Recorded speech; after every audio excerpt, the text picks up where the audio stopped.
Hello everyone and welcome back. Tonight, we will be playing some more Minecraft as I read some stories. As always, the stories will be linked in the description along with the videos used, music used, playlists, timestamps, and my TikTok.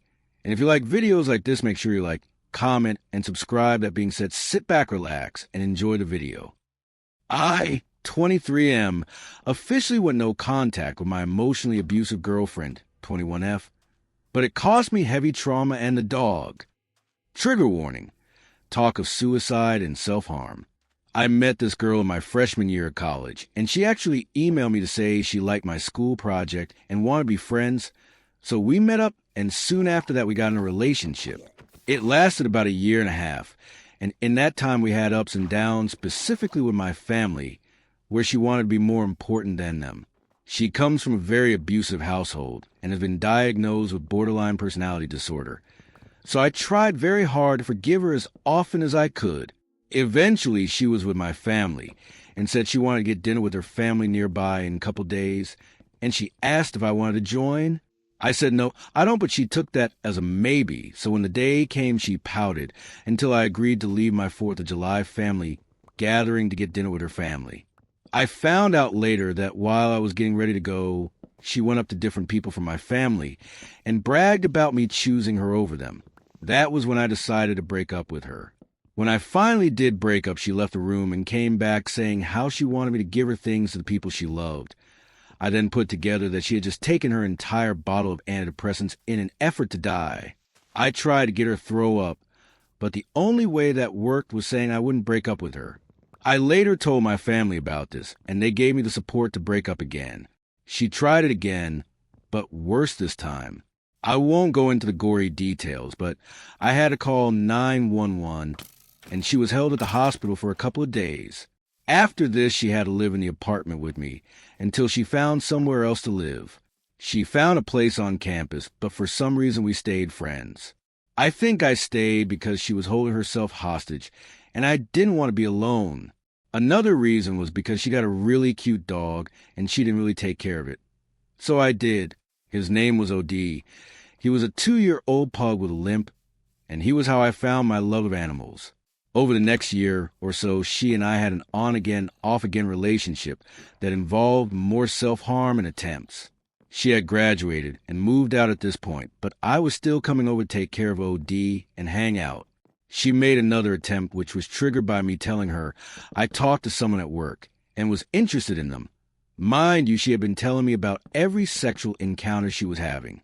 After that attempt, her roommate and I did a kind of intervention, try to convince her to get inpatient help for her BPD, because she couldn't hold down a job, rent, relationships, pet care, her own safety, or almost any responsibility that came with being an adult.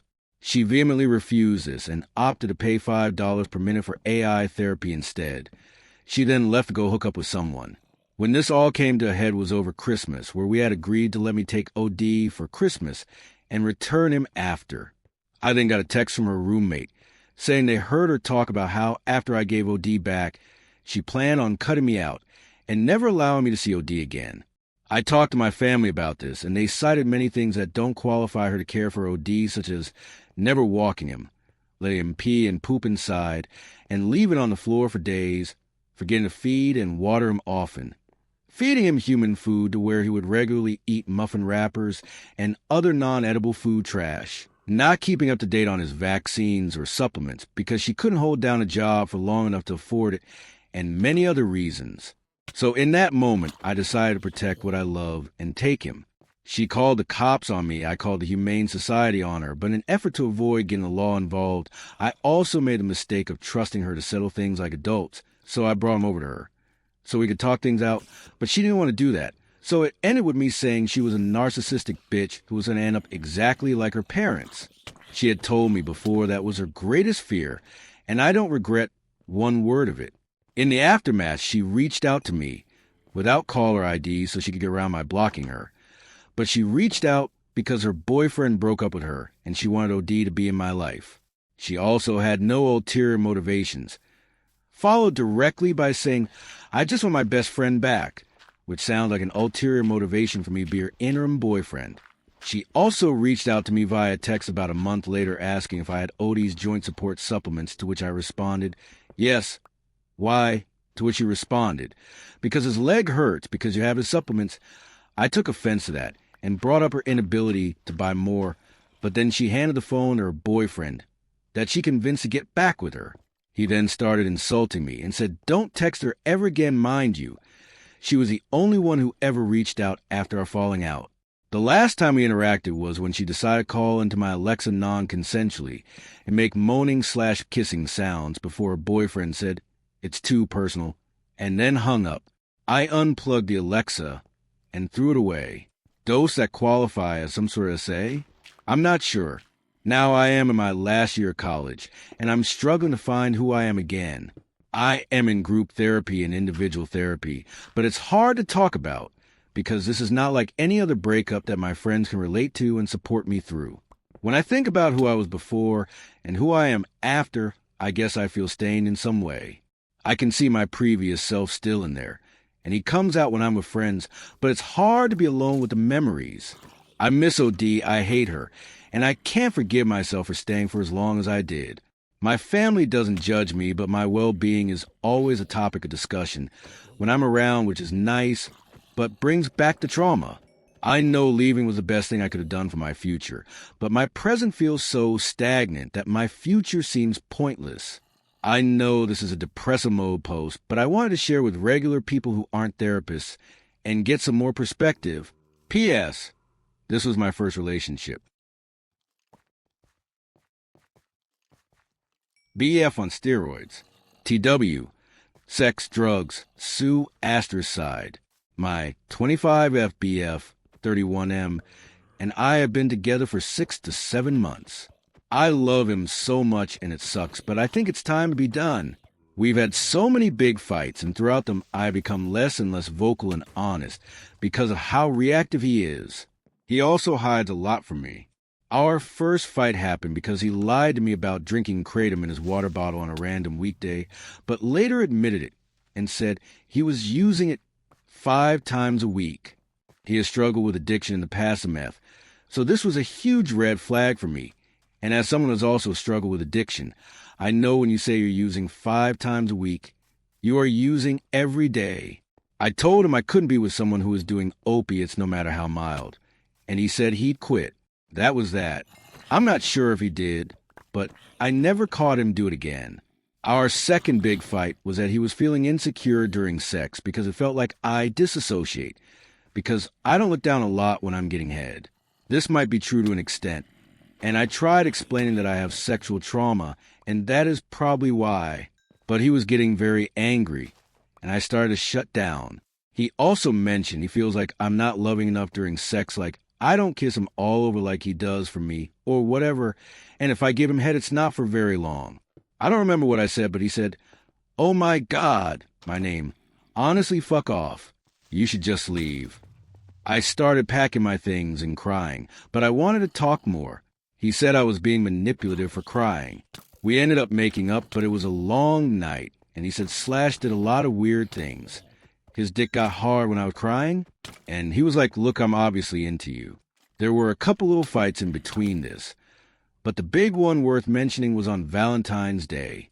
He had been bringing up again lately that sex wasn't super satisfying for him because we always start in the same position, and he had told me recently that he didn't like if I touched myself because it feels like I don't care about him, only myself and me finishing, so I had stopped doing that by this day. We were visiting my sister and her boyfriend, and we had gotten in late. We were exchanging gifts before bed. I got him a bunch of cute, helpful stuff for around his house. He got me a headlamp and deodorant, useful for sure, and lube, which I told him I don't like to use, and a vibrator. I thought this was kind of strange, and he immediately started making out with me and touching me like he wanted to have sex. I was down, but then he said to put the vibrator inside me, and then we could start. I was like, "You want that in me and your dick? That is going to hurt me. I don't want to do that." He said we should just try it. And I asked if we could just try it another time, because he didn't seem to understand how to use it. He got really angry and said, "No, I guess we're just not going to have sex then." And I was like, "What?" and he put his clothes back on and laid down. I was pretty pissed and started putting my clothes back on, and he could tell I was mad. He said, "You don't have to get so mad." And shortly after, "I guess we're just not compatible. I guess this will just have to be our last trip together." And I was like, okay, fine. Because that was the second time he had said we should break up during a fight in 1 month. And I was over it. So I walked outside. He followed me and asked what I was doing. And I said, "I'm going to call my parents to tell them you just broke up with me." And he said, he never broke up with me. Did I say the words, "I'm breaking up with you"? I was dumbfounded. I was crying. He started laughing. I called him a psychopath, and he asked if we could just go to bed. The next morning, he was super apologetic and said he didn't know what came over him. He said he was feeling really bad about himself and wanted to make me feel bad too.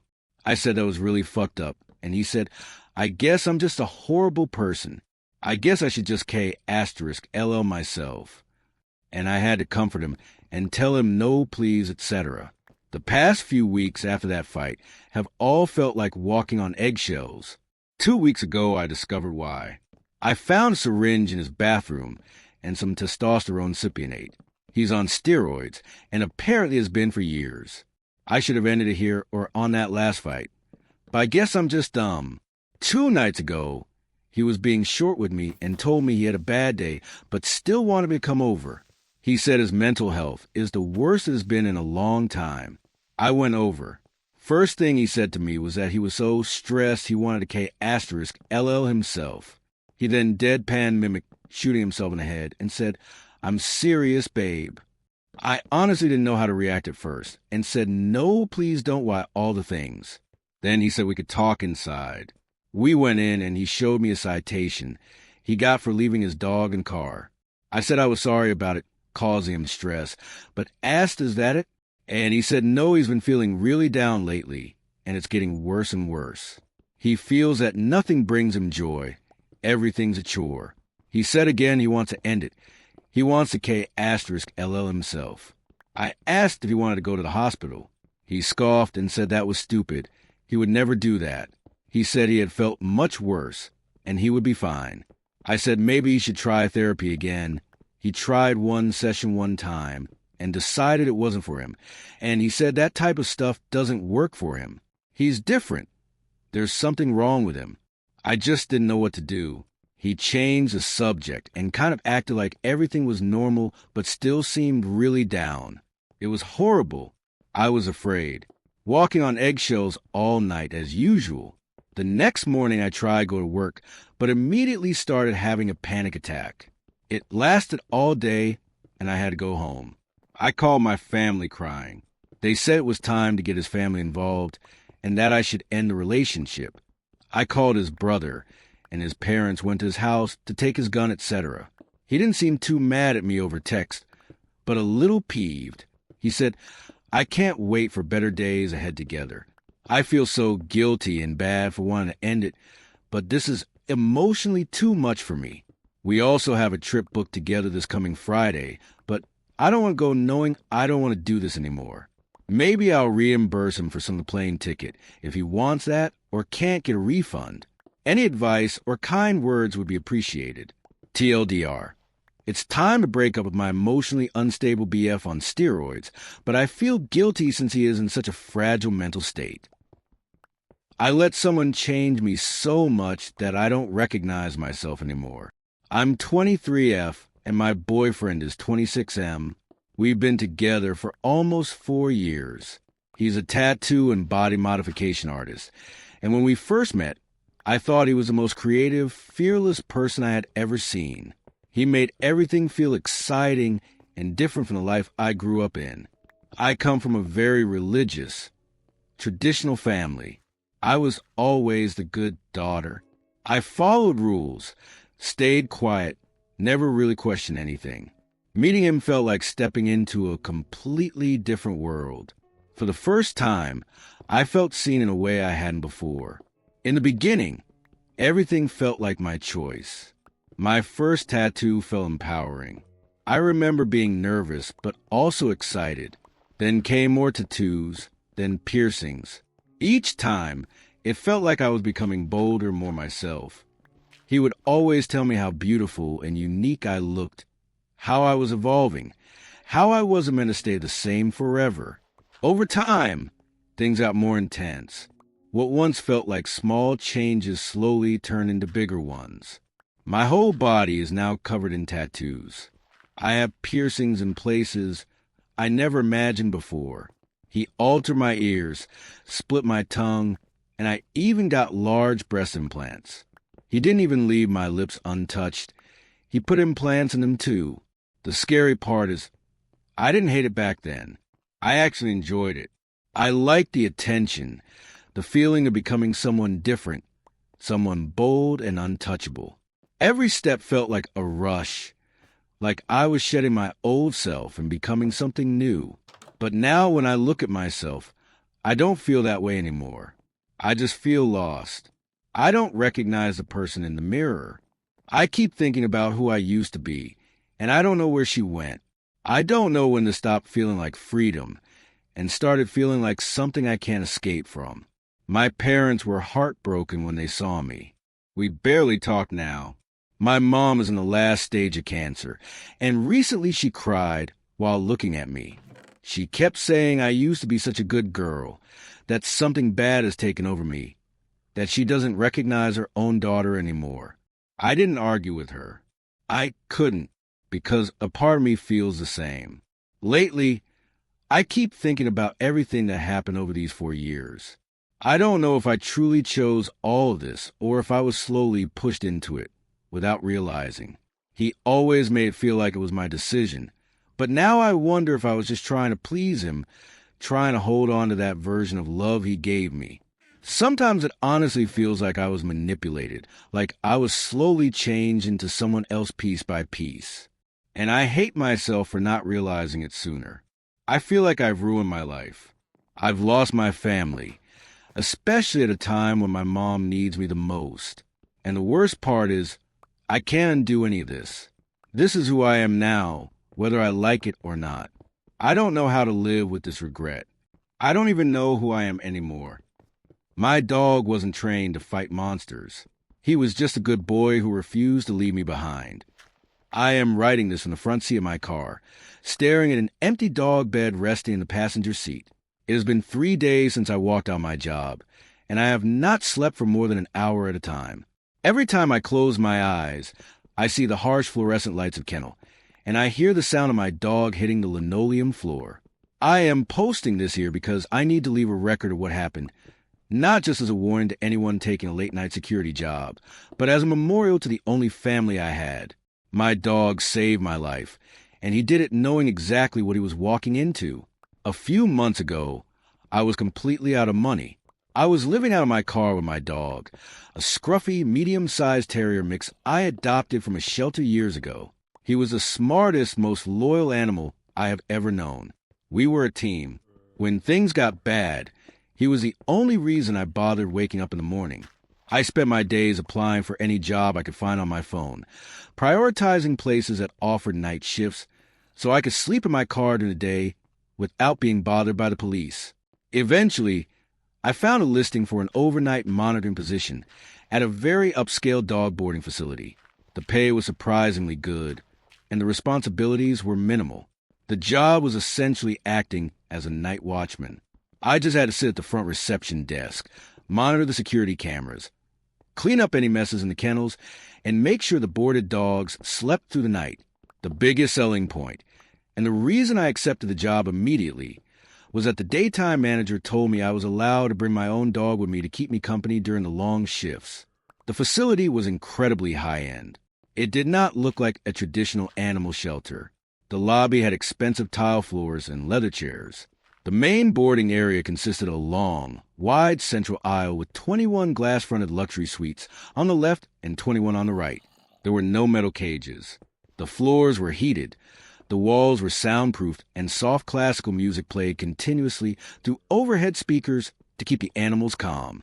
At the very end of the long center aisle was a heavy metal door equipped with a crash bar, leading out to an enclosed outdoor play area surrounded by dense woods. On my first night, I arrived at 11 o'clock. The daytime staff gave me a quick tour, handed me a set of keys, and left for the night. I set up my dog's bed underneath the main reception desk. He curled up immediately, comfortable in the quiet, climate-controlled environment. I sat down in the office chair and looked at the computer monitor. Taped to the bottom edge of the screen was a piece of plain white printer paper with a handwritten list of instructions. Most of the list contained standard procedures. Check the water bowls, ensure all suite doors are locked, and note any barking or signs of illness on the clipboard ledger. However, the bottom of the paper contained 2 rules separated by a bold, underlined heading. At 2 a.m., count the dogs. There should be exactly 42. If you count 43, find a dog that doesn't have a shadow, open the back door, and ask it politely to leave. Do not look it in the eyes. I stared at the paper for a long time. I actually laughed out loud in the empty lobby. The high steel security doors, the upscale clientele, the classical music, it all seemed so professional. Yet here was a note that sounded like a cheap ghost story. I assumed the daytime staff had a running joke go with the night shift workers, a hazing ritual to creep out the new guys sitting alone in a quiet building. Counting exactly 42 dogs made sense from an inventory perspective. These people were paying premium prices, and the facility needed to ensure no dog was missing or placed in the wrong suite. But the part about finding a dog with no shadow and asking it to leave was clearly a prank. I tossed the note into the trash next to the desk and pulled out my phone to pass the time. For the first 2 weeks, the job was the easiest money I had ever made. The routine was incredibly predictable. I would sit at the desk, watch movies on my phone, and pet my dog. The facility was peaceful. The lighting in the main boarding area was programmed to dim automatically at midnight, leaving only a row of low-wattage floor lights to illuminate the center aisle. Every night, at exactly 5 minutes to 2, I would grab the clipboard ledger, walk through the double doors into the main boarding area, and do the count. I would walk down the left side, counting 21 sleeping dogs behind the glass doors. I would turn around, walk down the right side, and count 21 more. 42 dogs, every single night. My dog would usually follow me during these rounds, sniffing casually at the bottom of the glass doors before trotting back to his bed under the desk. The 3rd week is when the routine broke. It was a Tuesday night. The shift had started normally. The building was quiet. The classical music was playing softly, and my dog was asleep under my desk. At 1:50 a.m., I was scrolling through an article on my phone. Suddenly, my dog stood up. He did not stretch or yawn the way he usually did when waking up. He stood up completely rigid. He bumped his cold nose aggressively against my knee. I reached down to scratch his ears, but he pulled his head back, avoiding my hand. He started whining. It was a low, vibrating sound deep in the back of his throat. He paced tightly in circles around my office chair, his claws clicking rapidly against the floor tiles. He walked over to the glass entry doors of the front lobby, stared out into the dark parking lot, and then looked back at me. He walked back to my chair, pushed his head under my arm, and physically tried to nudge me upward. He walked back to the front door, scratched at the glass, and whined louder. He was trying to herd me. He was actively trying to push me toward the exit and out of the building. I was confused and slightly annoyed. I assumed he urgently needed to use the bathroom and was distressed because he knew he was supposed to wait until my scheduled break. I leaned down, patted his side, and spoke to him in a calm, soothing voice. I told him to just hold on for 10 more minutes. I needed to do the 2 a.m. count, and then I would take him outside. He refused to calm down. When I stood up and grabbed the clipboard from the desk, he backed away from me. His tail was tucked firmly between his legs, and his body was trembling. For the first time since I had started the job, he refused to follow me toward the double doors leading into the main boarding area. He stayed glued to the front desk, staring at me with wide, anxious eyes. I shook my head, assuming he had eaten something that upset his stomach, and pushed through the double doors alone. It was 1:58 a.m. I stepped into the dim, long center aisle. I started my routine. I walked down the left side of the aisle, looking through the glass doors. 1, 2, 3. Most of the dogs were curled up in their blankets, sound asleep. A few lifted their heads to watch me pass. I reached the end of the aisle near the heavy metal back door. 22. I stopped walking. I frowned in the dim light. I looked down at the clipboard ledger in my hand. The sheet clearly listed 21 dogs assigned to the left suites. I turned around and walked down the right side of the aisle, counting carefully. 1, 2, 3. I reached the front double doors. 21, 22 on the left, 21 on the right, 43 dogs. A wave of intense administrative annoyance washed over me. I completely ignored the memory of the rules on the printer paper. In my mind, the only logical explanation was that the afternoon shift manager had accepted a late walk-in client, placed a dog in one of the empty suites, and completely forgotten to write it down on the official ledger. I was annoyed because I was going to have to figure out which dog was unlisted, so I could update the paperwork myself. The problem was the lighting. The floor lights were too dim to clearly see the dark corners of the glass suites. I couldn't tell which kennel had 2 dogs squeezed into it, or which supposedly empty suite was now occupied. I did not want to leave a mistake on the shift log for the morning crew to find. I walked over to the electrical panel on the wall next to the double doors. I reached up and flipped the switches for the main overhead lights. The long room was instantly flooded with harsh, blinding, bright white light. The very second the lights clicked on, the ambient noise in the room completely died. The soft sounds of sleeping animals, the quiet shifting of paws against blankets, the gentle breathing, it all stopped. 42 dogs went completely, terrifyingly silent. I looked through the glass doors. Every single boarded dog in the facility was awake. They were pressed as hard as physically possible against the back corners of their enclosures. Some were shaking violently, their eyes wide with sheer panic.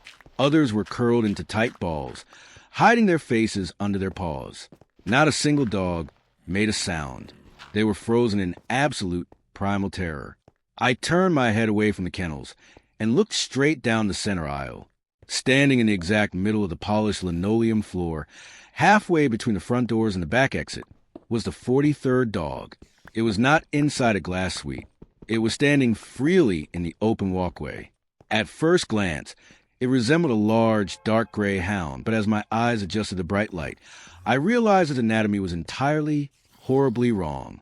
Its legs were long and spindly, but the joints bent backward at the knees, angling sharply in the wrong direction like the hind legs of an insect. The texture covering its body looked like thick, matted strands of dark, rusting wire, coarse and chaotic, wrapping around a gaunt, skeletal frame. The harsh overhead lights cast sharp, distinct shadows behind the glass kennels, behind the metal water bowls, and directly behind my own boots. But as I stared at the creature standing in the center of the aisle, I saw that the linoleum floor behind it was completely bare. It cast no shadow at all. The second rule from the piece of paper suddenly slammed into my conscious mind. Find the dog that doesn't have a shadow. Open the back door and ask it politely to leave. Do not look it in the eyes. Because I had turned on the bright overhead lights out of pure frustration, the entire room was fully illuminated. The thing was clearly visible. And because I was staring directly at it, trying to process the impossible geometry of its body, the creature slowly turned its head toward me. We locked eyes. Its eyes were perfectly round and solid, glowing yellow. They possessed no pupils, no irises, and no depth. They were just flat, yellow circles staring into my face. The exact moment our eyes met, the air pressure in the long room plummeted so fast that my ears popped painfully. The oxygen felt thick and heavy, like trying to breathe underwater. A massive, invisible wave of crushing dread slammed directly into my chest. The fear was a heavy, physical force that completely overloaded my nervous system.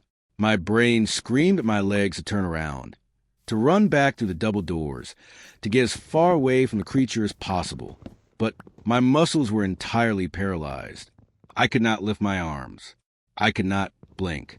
I could not even force my vocal cords to produce a sound. I was locked in a psychic grip, held completely motionless by the solid yellow eyes staring into mine. The thing began to unfold.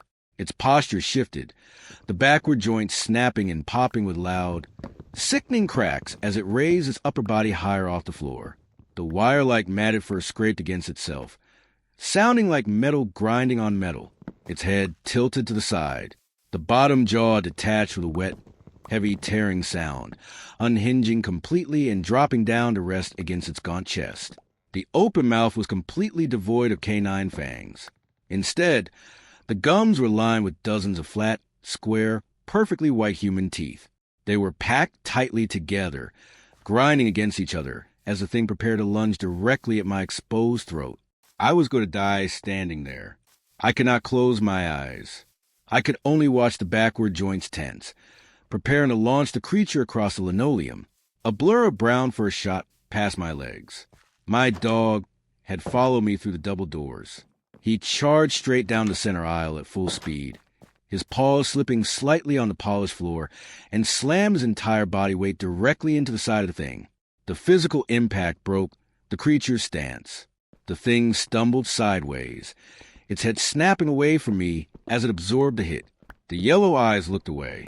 The moment the eye contact was broken, the crushing psychic weight vanished from my chest. The paralysis shattered instantly. I stumbled backward, my shoulders slamming hard against the wall near the light switches. I gasped loudly, pulling the heavy air back into my burning lungs. My dog bit down hard on the creature's wire-like fur, thrashing his head side to side. And when my dog's teeth clamped down, the creature's physical form began to violently break apart. It stopped trying to hold the shape of a hound. The dark, matted wire dissolved into a shifting, chaotic mass of jagged, abstract geometric angles and sharp, solid black lines. It was twisting and folding in on itself, defying three-dimensional space. One of those sharp, dark geometric angles violently extended outward like a solid spear, piercing straight through my dog's side. My dog let out a sharp, agonizing yelp. The force of the impact threw him backward. He hit the linoleum floor and slid a few feet, leaving a thick smear of dark blood across the white tiles. He lay there, his breathing rapid and shallow, unable to stand back up. The abstract, shifting mass of jagged lines began to reform, folding back into the shape of the gaunt, shadowless hound. It turned its solid yellow eyes back toward me, its human teeth grinding together in the silence. The paralysis had broken, and the survival instinct finally took over. I remembered the rest of the rule on the paper. Open the back door. I didn't have a weapon. I knew I could not physically fight a shifting mass of broken geometry and shadows. My only option was the heavy metal door at the far end of the aisle. I pushed off the wall and sprinted. I ran straight down the center of the aisle, passing the terrified, silent dogs huddled in their glass suites. I ran past the thing, moving so fast it did not have time to fully reform its backward legs to intercept me. I reached the far end of the long room, slammed both of my hands against the red metal crash bar, and threw my entire body weight into the heavy door. The door flew open, slamming against the exterior brick wall. The freezing, sharp night air rushed into the heated kennel area, blowing across the linoleum. I turned around, pressing my back against the open door frame, gasping for breath. The thing had fully turned around to face me, preparing to lunge. But the moment the open night air hit the interior of the building, the creature recoiled violently. The jagged, dark shapes collapsed backward, folding away from the draft as if the cold breeze were a solid, physical barrier. The thing dropped lower to the ground, scurrying rapidly backward along the floor. It moved as a chaotic blur of dark lines and backwards limbs, completely abandoning its attack on me. It ignored my bleeding dog entirely. The creature scrambled across the polished floor, slipped out to the wide-open doorway, and vanished instantly into the pitch-black tree line surrounding the outdoor play area. I grabbed the heavy metal door and slammed it shut, pulling the deadbolt across the frame with shaking hands. The facility was quiet again. The 42 boarded dogs slowly began to uncurl from their corners, whining softly behind the glass. I dropped to my knees on the cold floor and crawled over to my dog. The wound in his side was massive. The abstract shape had pierced him deeply, and he was losing an incredible amount of blood. It was pooling rapidly on the linoleum beneath him. I pulled off my jacket and pressed it firmly against his side, applying as much pressure as I could, begging to hold on, telling him I was going to carry him to my car and find a hospital. He did not try to stand up. He rested his chin heavily on my knee. His brown eyes were soft and tired. He looked up at my face one last time, let out a slow, quiet breath, and gently licked my wrist. His chest stopped moving.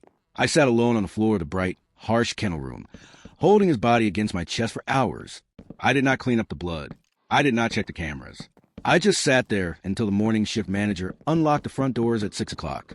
When the manager walked through the double doors and saw me sitting on the floor covered in blood, he stopped dead in his tracks.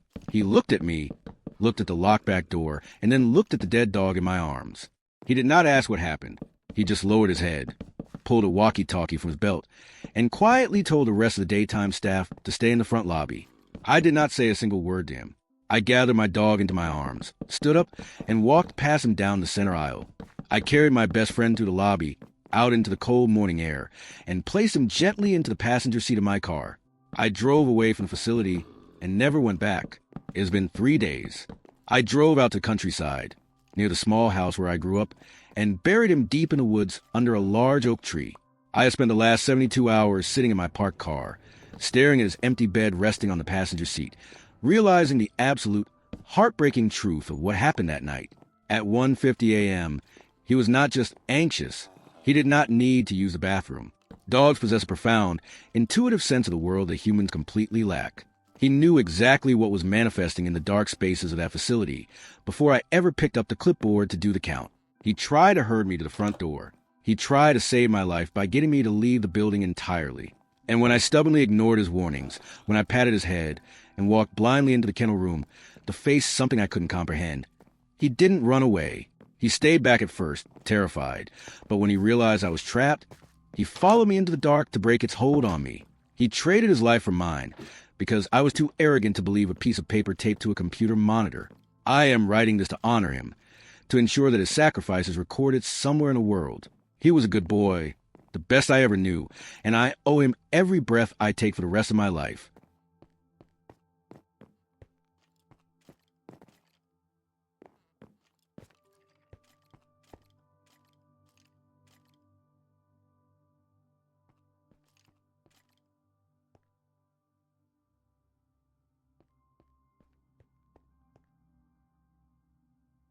All right, everyone, that's all the stories for tonight. And I think that's going to do it for me tonight. I hope you guys had a relaxing time, and I'll catch you guys later. Good night, everyone.